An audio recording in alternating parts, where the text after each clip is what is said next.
ఎన్టీఆర్ జిల్లా ఇబ్రహీంపట్నం కొండాపల్లిలోని హజరత్ సయ్యద్ షాబుఖారీ బాబా దర్గా 428వ ఉర్సు మహోత్సవాలు ఘనంగా నిర్వహించారు.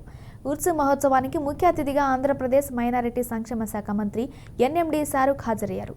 ఉత్సవ కమిటీ చైర్మన్ అల్తాఫ్ బాబాని ఆహ్వానించి ఇస్లాం సాంప్రదాయం ప్రకారం ఘనంగా సన్మానించారు. అనంతరం దర్గాలో ప్రత్యేక ప్రార్థనలు నిర్వహిస్తున్నట్లు తెలిపారు. 450 సంవత్సరాల చరిత్ర కలిగిన హజరత్ సయ్యద్ షాబుఖారీ బాబావారి ఉర్సు మహోత్సవం ఈ సంవత్సరం 428వ ఉర్సు మహోత్సవం జరుపుకోవటం.